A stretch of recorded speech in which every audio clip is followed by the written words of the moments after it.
On boucle cette semaine de Saint-Valentin avec un cas très connu aux États-Unis, en tout cas qui a fait grand bruit ces dernières années. Découvrez donc cette histoire qui a tenu en haleine l'Amérique tout entière. Après une relation extra-conjugale, une jeune femme disparaît et la réalité qui semble se dessiner fait froid dans le dos. Aujourd'hui, la triste histoire d'Heather Elvis.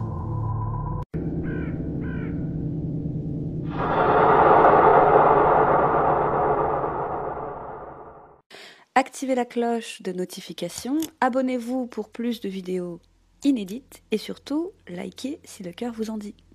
Heather Rachel Elvis est née le 30 juin 1993 en Caroline du Sud. Après avoir été diplômée du lycée en 2011, elle travaille en tant que serveuse au Tilted Kilt ainsi qu'à la House of Blues à Myrtle Beach en Caroline du Sud, tout en poursuivant ses études de cosmétologie. Et elle emménage également dans un appartement de Carolina Forest avec sa collègue et amie Brianna Warman qui travaille elle aussi au Tilted Kilt. Mais voilà. Les problèmes commencent pour Heather en juin 2013 quand elle fait la rencontre d'un homme âgé de 38 ans du nom de Sidney Moorer qui a été embauché pour faire de la maintenance et de la réparation d'équipements au Tilted Kilt. Il a 18 ans de plus qu'Heather, mais ça ne la dérange pas car Heather est attirée par les hommes plus âgés et elle tombe immédiatement sous son charme. Voici la traduction des tweets d'Heather. Alors je vous préviens, ils sont très vulgaires, mais ils sont importants pour la suite de l'histoire. Et voici donc ce qu'elle dit. J'ai un penchant pour les hommes plus âgés. Je travaille à Hub, mais je serai là pour chercher à manger plus tard. Sidney sera là ce soir, donc tu sais, je dois faire une apparition. Le mec qui construit des choses à mon travail me fait mouiller. Hashtag rêve mouillé ce soir. Ils se mettent à flirter ensemble et sans surprise, avec le temps, leur relation devient vite très intense. Elle est amoureuse de lui, mais il y a un problème. Et je crois que vous me voyez venir. Et oui, Sidney est un homme marié. Malgré le fait qu'il soit marié, Sidney et Heather ne se cachent pas. Il vient souvent lui rendre visite au Tilted Kilt pendant ses heures de travail, par exemple pour lui amener des bagels ou du café. Vers la mi-septembre 2014, la relation entre Heather et Sidney prend fin, mais ça ne s'arrête pas là, car quand Tammy, la femme de Sidney, apprend en octobre que Sidney l'a trompée avec Heather, sa jalousie prend le dessus. Elle devient folle de rage et se met à harceler Heather. Elle commence à lui envoyer des textos menaçants et à l'appeler sans cesse. À un moment, Tammy lui envoie même une photo d'elle et de son mari ayant un rapport sexuel dans un lieu public. Elle oblige aussi Sidney à appeler Heather devant elle pour qu'il l'insulte. La colocataire d'Heather, Brianna, qui était là pendant l'appel, a entendu Sidney dire des choses horribles à Heather telles que tu n'es rien pour moi, tu ne sers qu'à écarter les cuisses. Suite à cet adultère et profitant du fait que Sidney souhaite sauver leur mariage, eh bien sa femme, Tammy, se met à totalement contrôler sa vie. Elle confisque son téléphone portable et change le mot de passe afin d'être la seule à pouvoir l'utiliser. Elle menotte son mari la nuit au lit conjugal afin qu'il ne puisse pas sortir en douce de chez lui. Elle l'oblige également à se faire tatouer son prénom sur son ventre et l'accompagne partout où il va, même au travail. En parallèle, bien sûr, elle continue d'harceler Heather, et bien que la relation qu'Heather entretenait avec Sidney soit finie, Tammy persiste à lui envoyer des messages horribles et elle essaye même de la faire renvoyer de son emploi en disant au propriétaire que son mari ne réparerait plus leurs équipements tant qu'Heather continuerait à travailler là-bas. Le 3 novembre, Tammy envoie un message à Heather pour l'informer que Sidney n'a plus son téléphone et le 5 novembre 2014, c'est la dernière fois qu'Heather et Sidney se verront. Nous ne savons pas exactement comment ils ont pris rendez-vous, nous ne savons pas ce qu'ils se sont dit ce jour-là, mais ce que l'on sait, c'est qu'à partir de ce jour-là, le 5 novembre 2014, Heather fait tout pour passer à autre chose. Un peu plus tard, le 19 novembre, Sidney et Tammy, qui sont obsédés par Disney, décident de quitter la Caroline du Sud avec leurs enfants et de traverser tout le pays pour aller en vacances à Disneyland. Pendant leur absence, Tout semblait bien se passer pour Heather, elle était passée à autre chose. Elle avait trouvé un travail dans un institut de beauté et avait commencé à aller à l'église avec sa meilleure amie, Brianna. À leur retour de vacances, le 11 décembre, Heather continue à ne pas contacter Sydney car elle est terrifiée par Tammy. Ses collègues d'ailleurs se rappellent un jour lui avoir fait une farce et lui avoir dit que Tammy avait appelé pour les prévenir qu'elle allait passer. Et Heather était tellement terrifiée en apprenant la nouvelle qu'elle a craqué nerveusement. Elle n'a même pas pu continuer à travailler ce jour-là et est rentrée chez elle. Malgré le fait qu'Heather ait rompu tout contact avec Sydney, bien dès son retour, Tammy continue à la harceler, lui demandant d'arrêter d'appeler et d'envoyer des textos à Sydney. Elle lui répond qu'elle ne parle plus à son époux depuis des lustres, ce qui est d'ailleurs vrai, mais ça ne semble pas calmer Tammy. Les collègues d'Heather du Tilted Kilt avaient remarqué qu'Heather semblait avoir pris du poids. Son manager avait dû changer son uniforme à plusieurs reprises et elle portait à présent 3 tailles de soutien-gorge au-dessus de sa taille habituelle. Heather pensait qu'elle était peut-être enceinte de Sydney, ce qui aurait pu expliquer d'ailleurs sa prise de poids. Elle avait même confié à son manager avoir fait un test de grossesse qui s'était révélé non concluant, probablement car le test de grossesse était défectueux, en tout cas le pensait-elle. La rumeur qu'Heather est enceinte se met donc à circuler, et quand Tammy l'apprend, elle devient folle de rage. Vers la mi-décembre, Brianna, la meilleure amie d'Heather, part en vacances pour rendre visite à sa famille, et Heather se retrouve alors seule en Caroline du Sud. Et le 7 décembre 2014, elle appelle Brianna pour lui annoncer qu'elle a son premier rendez-vous ce soir-là avec un jeune homme qu'elle vient de rencontrer et qui s'appelle Stephen. C'est son premier rendez-vous galant depuis sa rupture avec Sydney et elle lui confie qu'elle est très excitée. Vers 22h, Stephen passe la chercher en voiture. Ils vont dîner dans un restaurant mexicain, puis ils vont tous les deux dans un parking où il lui apprend à conduire sa voiture à boîte manuelle. Rappelons qu'aux États-Unis, il y a surtout des voitures automatiques. Heather est ravie et envoie même une photo à son père d'elle au volant du véhicule vers 22h43. Stephen la raccompagnera chez elle vers 1h15 du matin ce soir-là. Il explique avoir attendu que la jeune femme soit rentrée dans l'immeuble pour partir. Il voulait s'assurer qu'elle soit en sécurité. Ce même soir, à peu près au même moment, Tammy et Sydney se rendent dans un Walmart. Ils se garent dans le parking sur une place handicapée. Sydney entre alors dans le magasin et il est filmé vers 1h19 par les caméras de surveillance de Walmart, achetant un test de grossesse pour 88 centimes et une boîte de cigares.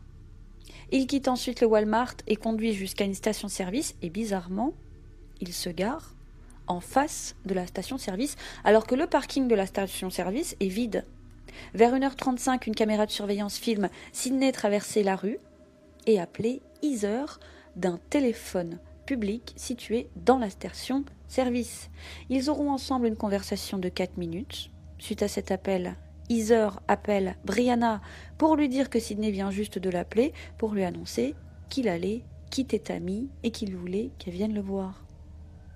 Brianna, loin d'être dupe, lui dit de ne pas y aller, de dormir et de décider de ce qu'elle voudra faire le lendemain matin, la nuit portant conseil. Mais Heather ne l'écoute pas et vers 2h30, elle essaye d'appeler pas moins de 9 fois le téléphone public que Sydney avait utilisé pour l'appeler, mais personne ne répond.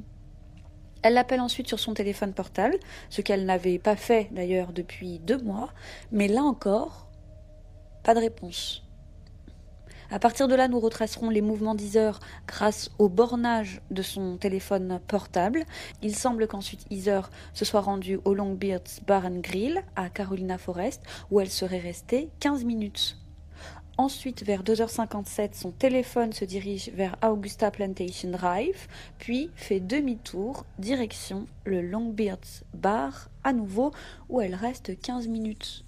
Là-bas, elle essaye à nouveau d'appeler Sydney sur son téléphone portable, mais il ne décroche toujours pas.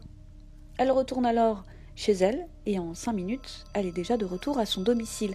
Elle essaye encore une fois de rappeler Sydney, et cette fois-ci, il décroche. L'appel durera 4 minutes, mais impossible de savoir ce qu'ils se sont dit. Vers 3h37, soit 8 minutes après la fin de cet appel, Heather prend la direction d'un endroit boisé et isolé de Myrtle Beach. le débarcadère de Peachtree. À peu près au même moment, vers 3h38, une caméra de sécurité dans une résidence privée à environ 2,7 km de la maison des Moureurs filme une voiture. C'est une Ford sombre, modèle F-150, qui se dirige vers le débarcadère de Peachtree. Il sera plus tard confirmé comme étant le véhicule de Sydney. Vers 3h38, Heather arrive à Peachtree Landing. À 3h39, une caméra de sécurité près d'une entreprise à environ 2 km du débarcadère de Peachtree filme cette fameuse Ford F-150 se dirigeant vers le débarcadère. Et à 3h42, tout signal GPS du portable d'Heather prend fin et plus aucun coup de fil ne sera passé de son téléphone. À 3h45, la caméra de sécurité de l'entreprise filme la même F-150 qui quitte le débarcadère et qui se dirige vers la maison des Moureurs. Cette même voiture sera ensuite filmée à nouveau par la caméra de sécurité de la résidence privée, toujours se dirigeant vers le domicile des Moureurs.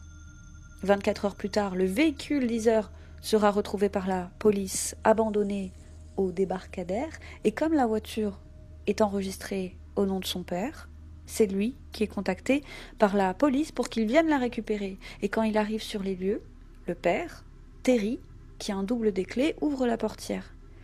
L'intérieur du véhicule est en désordre, mais c'est pas inhabituel, il ne s'inquiète pas.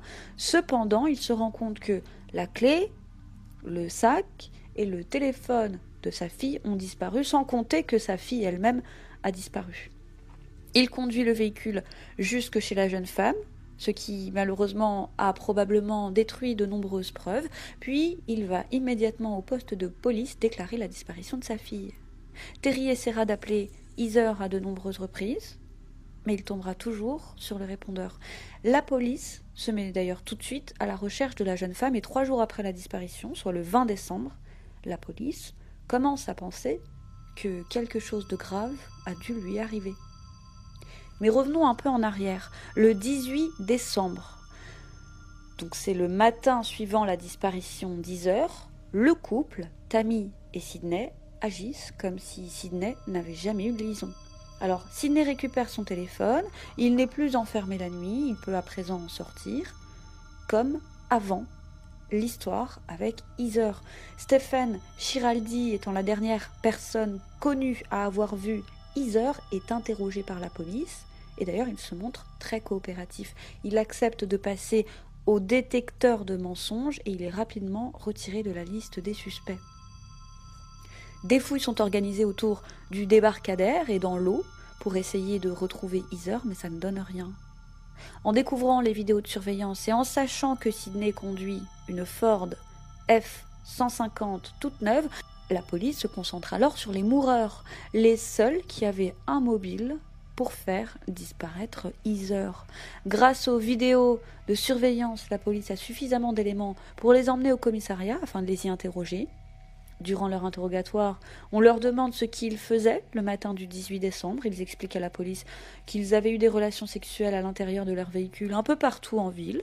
Quand les policiers expliquent à Sydney qu'ils ont des vidéos de son véhicule se rendant au débarcadère, eh bien, il nie que le camion filmé soit le sien. Et quand les policiers lui demandent pourquoi il a appelé Heather ce soir-là, eh bien, au début, il ne manque pas de culot. Il nie avoir appelé Heather et va même plus loin, il nie la connaître. Mais quand la police l'informe qu'il a aussi été filmé par une caméra de surveillance en train de l'appeler, coincé, il admet l'avoir appelé pour lui dire de le laisser tranquille, ce qui est étrange car Heather ne l'avait pas contacté par téléphone depuis un moment et d'ailleurs elle faisait encore une fois de son mieux pour passer à autre chose. Quand la police lui fait la remarque, Sydney leur explique qu'elle ne l'appelait pas mais qu'elle lui laissait des notes sur son véhicule quand il était au travail. Afin de déterminer si le véhicule filmé par les caméras de vidéosurveillance est bien celui de Sydney, eh bien la police envoie les images au FBI pour voir si le FBI peut améliorer les images. Et il a été déterminé que le véhicule est bien celui de Sydney. En février, soit 2 mois après qu'Heather ait été vue pour la dernière fois, Sydney dépose plusieurs plaintes affirmant qu'il a été attaqué alors qu'il était au volant de son véhicule avec sa femme et ses enfants. Il explique qu'un autre véhicule s'est arrêté à côté du leur et que le conducteur a sorti une arme automatique et qu'il s'est mis à leur tirer dessus. Heureusement, selon lui, personne n'a été blessé. Il affirme également que ces animaux ont été mutilés et tués, mais quand la police a enquêté, eh bien, il s'est avéré qu'il n'y avait aucune preuve que tout ceci se soit réellement passé. Et à travers sa plainte, Sidney fait planer l'ombre du père, Terry, qui menacerait la famille. Le 21 février 2015, muni d'un mandat de perquisition, la police fouille la maison des moureurs. Il trouve la maison en désordre et il y a de très nombreuses armes à feu d'ailleurs à l'intérieur. Il découvre également une vidéo de surveillance montrant Sidney et Tammy nettoyer leur nouveau camion seulement quelques jours après la disparition des Heather. Et chose particulièrement troublante, c'est qu'on les voit ensuite brûler les chiffons qui ont été utilisés pour nettoyer le véhicule. Des chiens renifleurs participent également aux fouilles, mais ça ne donne rien. Après la fouille de la maison, Sidney et Tammy sont tous deux arrêtés et inculpés de meurtre, d'enlèvement, d'entrave à la justice et de 2 chefs d'accusation d'indécence. Le 24 février, les autorités organisent une conférence de presse afin d'annoncer qu'ils inculpent les moureurs pour le meurtre d'Heather Elvis. En 2015, le couple est libéré de prison et remis en liberté. Leur caution sera tout de même fixée à 100 000 $. Ils sont également obligés de porter des bracelets GPS et ont pour obligation de ne jamais parler à la famille d'Heather sur les réseaux sociaux et de rester à 8 km de leur domicile. La Cour a également autorisé les moureurs à déménager en Floride, là où Sidney avait trouvé un nouvel emploi, ce qui a d'ailleurs énormément déplu à la famille d'Heather. Et précisons qu'une fois libérés, les moureurs ont commencé à s'exprimer de plus en plus sur les réseaux sociaux. Sidney a posté « Heather n'est pas une petite amie. Heather n'est pas une aventure. Heather n'est pas une maîtresse. Heather était une fille qui me harcelait au travail et qui échangeait des fellations contre des pumpkin spice latte. » Tammy, quant à elle, a envoyé un message Facebook à un de ses amis où elle dit « Sidney m'a trompée pendant les mois de septembre et octobre avec une qui depuis a disparu. Et maintenant son cinglé de père menace de tuer mon mari et mes enfants. » Donc, il fait passer Sidney pour un idiot. Cette fille, donc Heather, a pris la carte de visite de Sidney dans un bureau de son lieu de travail et elle fantasmait sur lui depuis mars. Mais en a parlé en juillet en citant son nom. « Je ne connais pas d'autres mots pour décrire mon mari en ce moment. Tout ce que tu as à faire, c'est de rechercher le Twitter de cette fille, ainsi que son Tumblr, pour voir à quel point elle est tordue. » Et je me fiche d'ailleurs qu'il m'ait trompée, parce que moi aussi j'ai eu un petit ami ces dernières années. Mais quand quelqu'un mêle mes enfants à l'histoire, c'est une toute autre histoire. Je ne le tolérerai pas. Je ne tolérerai pas que qui que ce soit blesse mes enfants parce que mon mari 3 fois sur la banquette arrière de sa voiture. Je me fiche d'ailleurs d'avec qui il couche, mais le fait que ce connard, donc le père d'Heather, harcèle ma famille, eh bien ça c'est inacceptable. En mars 2016, les accusations de meurtre contre les moureurs sont abandonnées, ainsi que les accusations d'entrave à la justice contre Tammy, mais les autres accusations demeurent, et elles sont lourdes. Le procès de Sidney pour kidnapping a lieu en juin 2016. D'ailleurs, l'un des jurés étant un ami de l'avocat de Sidney, eh bien, le procureur a demandé à ce qu'il ne soit pas sélectionné en tant que juré, mais étonnamment, et contre toute attente, le juge a rejeté cette demande. Le procès n'a duré que 5 jours, et durant ce procès, l'avocat de la défense a essayé de faire passer Heather pour une jeune femme immature ayant des problèmes d'alcool et de drogue. Il a également insisté sur le fait que l'accusation ne pouvait pas prouver que le camion qu'on voit sur les images était bien celui de Sidney, et il a d'ailleurs ajouté que le test de grossesse acheté par Sidney était en réalité pour Tammy, car elle et Sidney voulaient avoir un nouvel enfant. L'avocat de la défense a même insinué que Tammy était enceinte, mais qu'elle avait fait une fausse couche pendant son incarcération en prison, ce qui, d'ailleurs, n'a jamais pu être vérifié, car Tammy a refusé tout traitement médical pendant sa détention. En juillet 2017, le procès de Sydney, cette fois pour obstruction à la justice, commence car il avait nié au début, lors de son interrogatoire, avoir passé un coup de fil à Heather depuis la cabine publique. Il sera condamné pour ça à 10 ans de prison, ce qui est d'ailleurs la peine maximale pour ce crime. En octobre 2018, le procès de Tammy pour kidnapping et complot en vue de kidnapper commence. Et après 4 heures de délibéré, eh bien, elle est condamnée à 2 peines de 30 ans de prison à purger consécutivement. En septembre 2019, c'est cette fois Sydney Moore qui est condamné, lui aussi, comme sa femme, à 2 peines de prison de 30 ans consécutifs pour le kidnapping et le complot en vue de kidnapper Heather Elvis. Et inutile de vous préciser qu'aucun des deux n'a expliqué ce qui est arrivé à Heather le soir de sa disparition. Et tous les deux crient leur innocence. Malgré la condamnation de Sydney et Tammy, eh bien la famille d'Heather ne sait donc toujours pas ce qui lui est arrivé. Ils ne savent pas si elle est morte, ils ne savent pas où se trouve son corps, et ses proches veulent simplement l'enterrer dignement. Et d'ailleurs, les inspecteurs supposent que Sydney avait acheté ce test de grossesse au Walmart dans l'intention de forcer Heather à le faire et qu'il était bien décidé à se débarrasser d'elle avec sa femme s'il se révélait positif. Malheureusement, nous ne connaissons pas toute la vérité et ça risque d'être le cas longtemps tant que Tammy et Sydney n'avoueront rien. Dites-nous ce que vous avez pensé de cette affaire en commentaire, on attend vos avis comme toujours. C'est tout pour aujourd'hui, merci de nous avoir suivis et encore une fois j'insiste, vos messages sont juste adorablissimes et je vais faire une petite exception aujourd'hui. Je tiens tout spécialement à remercier ma sœur qui s'est donné beaucoup de mal pour ses recherches, ça lui a pris littéralement des jours. Et quant à moi, je vous dis à très vite sur YouCrime pour une autre triste histoire.